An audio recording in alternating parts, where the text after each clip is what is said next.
maybe Wells Fargo is servicing that loan, but you may have Freddie Mac as an investor, or Fannie Mae, or VA loan as an investor.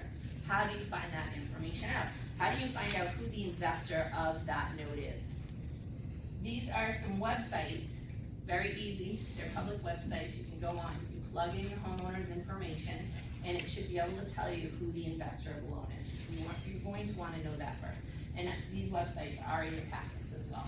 So you can go to these websites, find out who the investor of the loan is, and that will help you set up your listing. There's other clues that may help you set up your listing. I'm sure you all go to the registry of deeds, maybe take a look at the deed, maybe you take a look at the mortgage if you do that.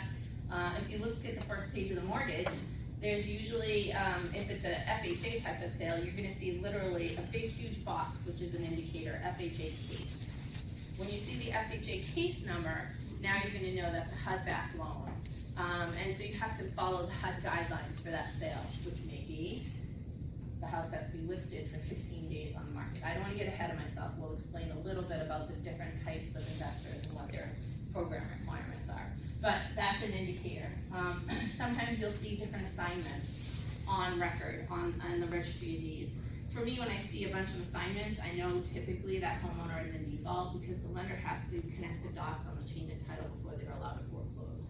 Sometimes in the assignments, it will give you an indicator of who the investor of the loan is. These are just kind of examples of what I just spoke about. So on the right, you can see the FHA case number. On the left, this is an order notice. This is something we use in Massachusetts, and it just shows right in the notice who the investor of the loan is. So if you do a little bit of poking around at the registry of deeds, you can usually find out who the investor of the loan is. So we'll talk about the most popular types of short sales that you're going to encounter. One of them is Freddie and Fannie. We do a lot of Freddie and Fannie short sales, and they have very similar or equal programs, and their guidelines are right online. So that if you find out that your homeowner has a Freddie-backed short sale or a Fannie Mae-backed short sale, you're going to know that they pay your homeowner $3,000 as a moving incentive, which is a nice thing that you can set up for them, or something that you can disclose to them when you're sitting with them in the listing. That if they're still living in the house, when they move out, they will get a moving incentive. Now, what happens when a short sale is short? Does everybody understand that the bank is not getting, they're not made whole on the note, correct? So in that situation, do you think homeowners get a lot of money at closing? Typically, homeowners get no money at closing. So, and it's because the bank is being shorted. Now, we have in off cases gotten money for a seller at closing sometimes. We will always ask for money on the HUD. We'll ask if a homeowner needs money, but I would say to 9 out of 10 homeowners that will be denied out unless they have some type of government-backed program that allows it. So this is one of the programs that allows a homeowner a payment at closing. It's $3,000. They actually title it relocation incentive on the settlement statement or on the CD. They will pay, Fannie Mae and Freddie Mac will pay $6,000 toward a junior lien. So let's say you have a chased serviced first and a chased serviced second. The second lien may have been an 80-20 loan, or it could have been a home equity line. Keep in mind, if the first mortgage is Fannie Mae or Freddie Mac, that they will allow $6,000 to be paid toward that second lien, regardless of what is owed. Well, if you're only owed $4,000, they're not going to pay $6,000. But let's say they owe $20,000 on that home equity line, or $50,000, or $100,000, they're only getting $6,000. So that can work for you sometimes, and that can work against you sometimes. So if you have a second mortgage servicer, unrelated to the first mortgage servicer, and you need more money than $6,000, now your true negotiating skills come in. What do? How can you get everybody happy so this will close, or get the money that you need to the second mortgage servicer in order to pay everybody off so that you can get to closing. So this is where it gets a little tricky, and we can talk about that after. Freddie and Fannie won't pay other liens on title, non-mortgage liens. So if the homeowner has an execution, now does everybody know what an execution is?